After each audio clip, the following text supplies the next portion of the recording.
বাংলাদেশ রংপুর বিভাগীয় শাখা কর্তৃক আয়োজিত আজকে এই মহাসমাবেশের সম্মানিত সভাপতি, দিগার ওলামায়ে কেরাম, নেতৃবৃন্দ, সকল স্তরের জনগণ ভাইয়েরা আমার, আজকে মহাসমাবেশের উদ্দেশ্য কি পোস্টার এবং লিফলেটের মধ্যে দেওয়া আছে। দ্রব্যমূল্য ঊর্ধ্বগতি। আজকে সয়াবিন তেলের অবস্থা সম্পর্কে কম বেশি আমরা সবাই জানি। চালের অবস্থা জানি, ডালের অবস্থা জানি, পেঁয়াজ, রসুন, হলুদ, মরিচ কেনাকাটার যা প্রয়োজন সব কিছুর দামই ঊর্ধ্বগতি। কোনো জিনিসের দামই নিম্নগতি নয়। হ্যাঁ, তবে নিম্ন গতি একটা জিনিস আছে, মানুষের রক্ত, খুন সবচেয়ে সহজ। আর চুরি, ডাকাতি, লুটপাট হলো খুবই সহজ, কিন্তু নিত্য প্রয়োজনীয় দ্রব্য ক্রয় করা মানুষের জন্য খুবই কঠিন হয়ে যাবে। এই কারণটা কি? সব সিন্ডিকেট, সব কন্ট্রাক্ট, বড় বড় ব্যবসায়ীদের সাথে দলের কন্ট্রাক্ট থাকে, নেতাদের সাথে কন্ট্রাক্ট থাকে। ব্যাস, ব্যবসায়ীরা বলে যে আমরা এই দাম বৃদ্ধি করব, এত পার্সেন্টেজ তোমাদেরকে দেব। এক একটা মালের উপরে কয়বার ভ্যাট দিতে আপনারা জানেন? একবার যখন ঢুকে দেশে তখন ট্যাক্স ভ্যাট দিতে হয়, যখন মিলে ঢুকে বুঝেন নাই যে ইম্পোর্টার থেকে যখন মিলওয়ালারা কিনবে সেখানে ভ্যাট ট্যাক্স দিতে হয়। আবার যখন মাল বের হবে তখন সেখানে ভ্যাট ট্যাক্স দিতে হয়। আবার যখন ক্রয় করবে তখন ভ্যাট ট্যাক্স দিতে হয় একই মালের উপরে। আপনারা জানেন না একই মালের উপরে কতবার ভ্যাট ট্যাক্স দিতে হয়। সার বৃদ্ধি, কারেন্টের ইউনিট বৃদ্ধি, তৈলের দাম বৃদ্ধি, তখন ধান উৎপাদন করতে খরচও বেশি, দামও বেশি। সব ইচ্ছে করলে সরকার নিয়ন্ত্রণ করতে পারত, কিন্তু সরকারের মাথা ব্যথা সেই দিকে নেই। সরকারের মাথা ব্যথা হলো বিরোধী দলকে কিভাবে দমন করা যায়, জেলে ঢুকানো যায়, খুন করা যায়, গুম করা যায়, আর সরকারি দল লোকদের পেটকে কিভাবে ভরা যায়। আজকে প্রথম আলো পত্রিকায় দেখেছেন আওয়ামী লীগের মহাসচিব আব্দুল কাদের সাহেব, ওবায়দুল কাদের সাহেব বক্তৃতা করেছেন। আওয়ামী লীগ করে অনেকে হাজার হাজার কোটি টাকা পাচার করেছে।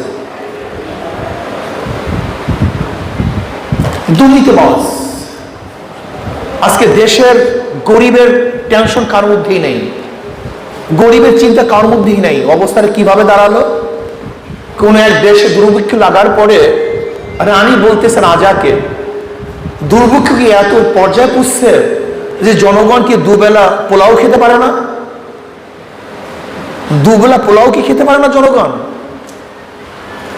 রানী তো জানিই না যে দুর্ভিক্ষ কি জিনিস, কাজে পোলাও কি খেতে পারে না? এত দুর্ভিক্ষ।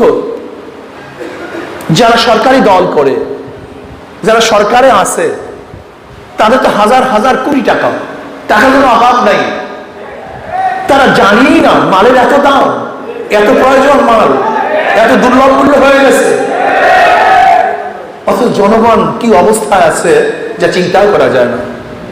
কাজে আমি সরকারকে বলবো, যদি আপনি দ্রব্যমূল্যের ঊর্ধ্বগতিকে নিয়ন্ত্রণ করতে না পারেন, তাহলে জনগণ বাধ্য হয়ে আপনাকে নিয়ন্ত্রণ করবে। উপায় নেই।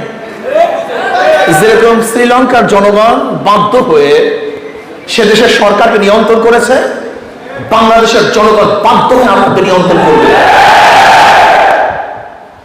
কয়েকদিন আগে শ্রীলঙ্কার সরকার বলেছে বোরখা খুলে নেবে, হুমকি দিয়েছিল।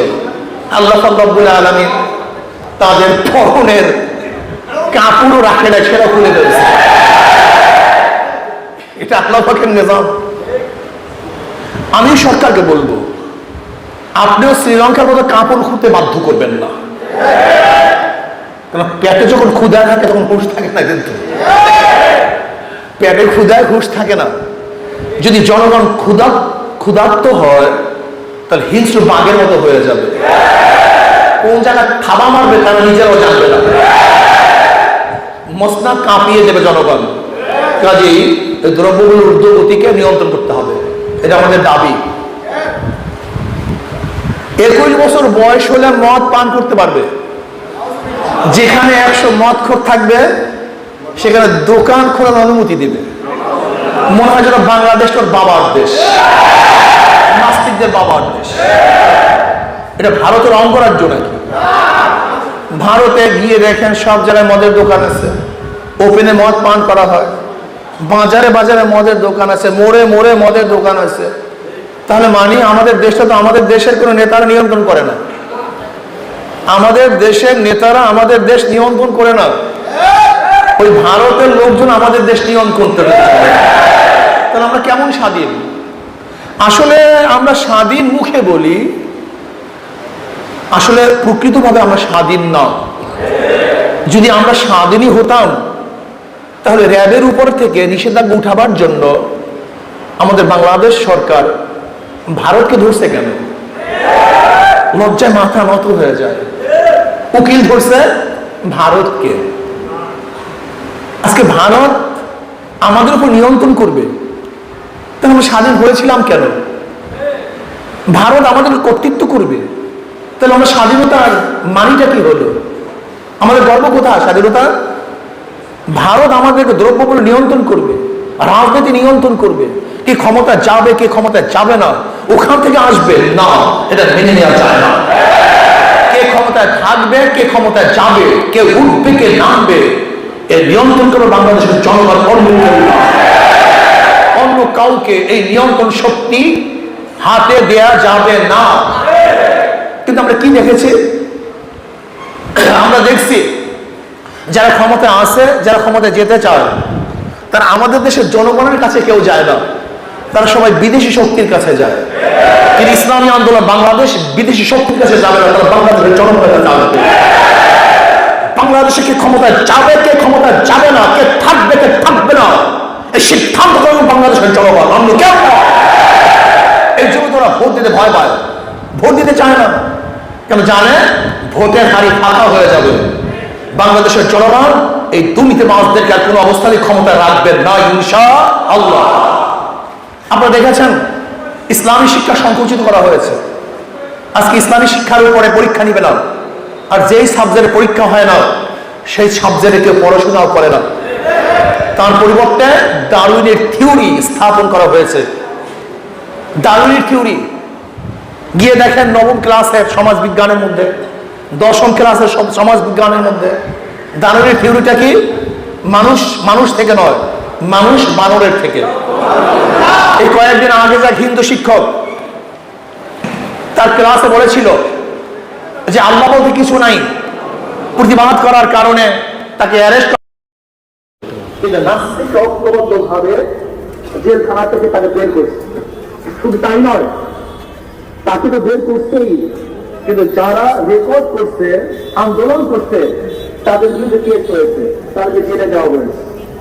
অর্থাৎ বাংলাদেশের ব্রাহ্মণ মুসলমান, সেই দেশে আল্লাহ নাই, মানুষ মানুষ থেকে না, মানুষ বানরের থেকে এই হাজার হাজার কোটি কোটি টাকা খরচ করে এই শিক্ষা আমরা শিক্ষিত করি আমাদের সন্তানদেরকে। এর জন্য আমরা ট্যাক্স দেই, এর জন্য আমরা ভ্যাট দেই, এর জন্য আমরা কর দেই, এর জন্য সরকার দখল করছি না। বাংলাদেশে এই শিক্ষা ব্যবস্থা চলতে পারে না।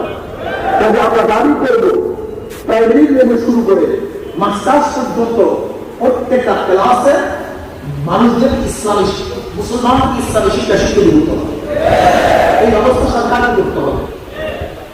এরপরে আপনারা দেখেছেন বর্তমানে কিছু পাগল ঘাদানি নামে ওলামায়ে কেরামের বিরুদ্ধে দুদুকে দরখাস্ত করেছে, রিপোর্ট দিয়েছে। আমি প্রথম প্রশ্ন করতে চাই, তাদেরকে অধিকার কে দিয়েছে? এই বৈধতা তার পেল কোথায়? সেও জনগণ, আমরাও জনগণ। জনগণের বিরুদ্ধে জনগণ তদন্ত করে দুদুকে রিপোর্ট পেশ করার আইনি কোন শুদ্ধতা বৈধতা আছে?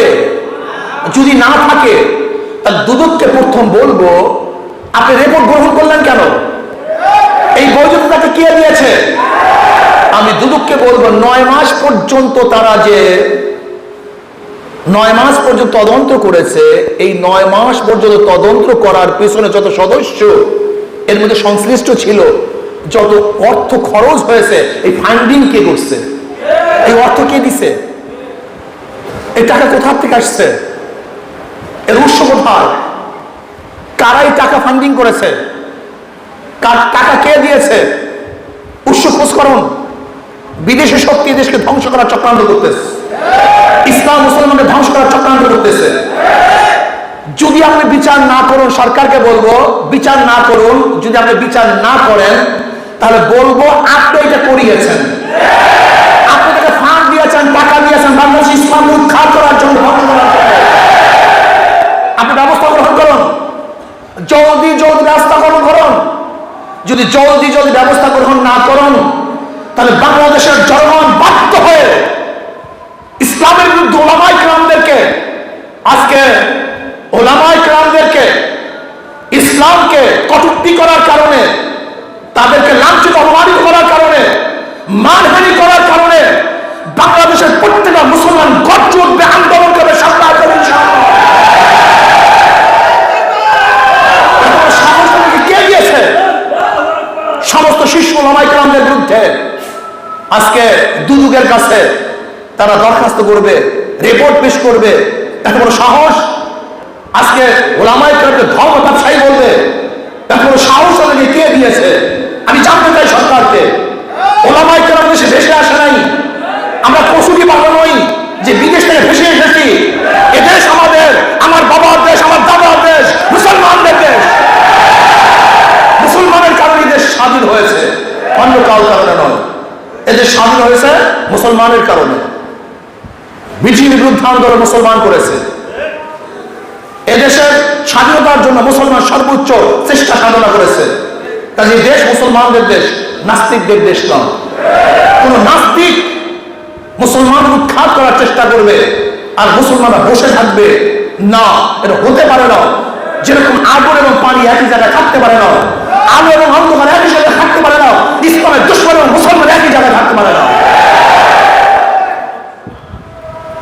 এটা কোথা থেকে এসছে? যাদের দুর্নীতি কোনো অভাব নাই, যার চরিত্র চরম খারাপ, যারা মায়ের সাথে খারাপ ব্যবহার করে, মাকে খেদমতের পরিবর্তে ঘর থেকে নামিয়ে দেয়, দুর্নীতির কারণে যাদের চাকরি চলে যায়, এরা মুসলমানদের বিরুদ্ধে, আলেম ওলামাদের বিরুদ্ধে রিপোর্ট পেশ করবে, ধর্ম ব্যবসায়ী বলবে। এটা মানা যায় না, মানতে পারি না। আজকে দেশ স্বাধীন হয়েছিল 3টা ভিত্তিতে: সাম্য, মানবিক মর্যাদা, সামাজিক ন্যায় বিচার। আজকে কোথায় সাম্যতা? সাম্যতা কোথায়? যারা দল করবে তারা ইজ্জত সম্মান পাবে, যারা দল করবে না, সরকারি দলে থাকবে না, তারা লাঞ্ছিত অপমানিত হবে। এটা কি সাম্য? আজকে যারা ক্ষমতাসীন তাদের আত্মীয় স্বজন রেলে ফ্রি চলবে, আর যারা ক্ষমতাসীন না তারা টাকা দিয়েও মুক্তি পাবে না, বাঁচতে পারবে না। এর নাকি সাম্যতা? মানবিক মর্যাদা কোথায়? কোথায় মানবিক মর্যাদা? আজকে মানবিক মর্যাদা পাচ্ছি না, মানুষ ঢুকে ধরে মরছে। যারা দল করবে না তারা লাঞ্ছিত অপমানিত হবে। আজকে সম্মানিত লোক তারা লাঞ্ছিত হবে, অপমানিত হবে। আজকে ওলামায়ে কেরাম লাঞ্ছিত হবে, অপমানিত হবে। এটি কি মানবিক মর্যাদা? সামাজিক ন্যায় বিচার কোথায়? যদি দল করেন খুন করলে মুক্তি পাবেন, আর যদি দল না করেন, অন্যায় না করলেও আপনি জেলখানায় ভুগবেন। এটা কেমন কথা? হ্যাঁ, সব জায়গাতেই সরকার হস্তক্ষেপ করেছে। আজকে নির্বাচন কমিশন, নির্বাচন ব্যালটে হবে না ইভিএমে হবে সে নির্ধারণ করবে কে? না, নির্বাচন কমিশন। নির্বাচন কমিশন। অথচ আমাদের প্রাইম মিনিস্টার কি বলেছেন? ইভিএমে সব জায়গায় নির্বাচন হবে। তার মানে সে আগে নির্দেশ দিয়েছে আগামী নির্বাচন সুস্থ হবে না, আগামী নির্বাচনও একমুখী নির্বাচন হবে। শোনেন, আপনার বিগত দিনে এই নির্বাচন করেছেন, জনগণ কিছুই বলে নাই, কিন্তু ভবিষ্যতে যদি আপনি ওই একতরফা রাত্রে নির্বাচন করার চেষ্টা করেন, তাহলে বাংলাদেশের জনগণ ঐক্যবদ্ধ হয়ে, যেরকম শ্রীলঙ্কা সরকার দুর্নীতিবাজ সরকার পালাতে পারে নাই, ঠিক বাংলাদেশের জনগণ ঐক্যবদ্ধ হয়ে দুর্নীতিবাজদেরকে ভোট ডাকাত এবং ভোট চোরদেরকে পালাতে দিবেন না ইনশাআল্লাহ। কাজে আসুন আমরা আগামী নির্বাচনে সাম্য, মানবিক মর্যাদা এবং সামাজিক ন্যায় বিচার প্রতিষ্ঠা করার জন্য ইসলামী আন্দোলন বাংলাদেশের কোনো বিকল্প দল আছে বলে আমি মনে করি না। এটা আমার জানা নেই। ইসলামী আন্দোলন বাংলাদেশের প্রত্যেকটা নেতাকর্মী তারা সন্ত্রাসের সাথে সংযুক্ত না, তারা মদ্যপায়ী না, তারা চোরাচালানির সাথে জড়িত না, তারা অবৈধ অস্ত্র নিয়ে ঘোরাফেরা করে না, তারা চাঁদাবাজি করে না। যদি এদেশ চাঁদামুক্ত করতে হয়, সন্ত্রাস মুক্ত করতে হয়, আমি মনে করি ইসলামী আন্দোলন বাংলাদেশের কাছেই এদেশ নিরাপদ এবং সন্ত্রাস মুক্ত হবে বলে আমি মনে করি ইনশাআল্লাহ। এর জন্য আজকের থেকে আমাদের ইসলামী আন্দোলন বাংলাদেশের প্রত্যেকটা নেতা কর্মীকে ঝাঁপিয়ে পড়তে হবে, এলাকা এলাকায় ছড়িয়ে পড়তে হবে। আমাদের এখন থেকে জনগণের কাছে যেতে হবে যে আসুন আমরা ইসলাম, মানবতা এবং সামাজিক ন্যায় বিচার প্রতিষ্ঠা করার জন্য ইসলামী আন্দোলনের হাত পাকে আমরা সবাই ভোট দেব। এখন থেকে ঝাঁপিয়ে পড়ুন, এখন থেকে দাঁড়ে দাঁড়ে যান। যেখানে দুর্বলতা আছে সেখানে আমরা গিয়ে দুর্বলতাকে কাটিয়ে সেই এলাকাকে শক্তিশালী করার চেষ্টা করবো ইনশাআল্লাহ। কি রাজি আছেন ইনশাআল্লাহ? আশা করি আগামী দেশ হাত পাকা দেশ হবে, আগামী দেশ ইসলামের দেশ হবে।